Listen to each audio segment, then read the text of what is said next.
లక్షల కోట్ల రూపాయలు కాంట్రాక్టర్లకు ఇచ్చి కమిషన్లు కొల్లగొట్టడానికి మీకు ఉపయోగపడ్డాయి.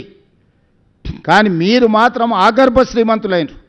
హరీష్ రావుకు మోయినాబాద్లో ఫామ్ హౌస్ వస్తుంది, కేటీఆర్కు జన్వాడలో 100 ఎకరాల ఫామ్ హౌస్ వస్తుంది, కేసీఆర్కు గజ్వేల్లో 100 ఎకరాల ఫామ్ హౌస్లు 1000 ఎకరాల ఫామ్ హౌస్ వస్తుంది. మీకు టీవీలు వస్తాయి, మీకు పేపర్లు వస్తాయి, మీకు పెట్టుబడులు వస్తాయి, మీకు వ్యాపారాలు వస్తాయి. మీరు విలాసవంతమైన జీవితాన్ని అనుభవిస్తారు. తెలంగాణ యువతకు మీరు ఉద్యోగాలు ఇచ్చిండ్రా?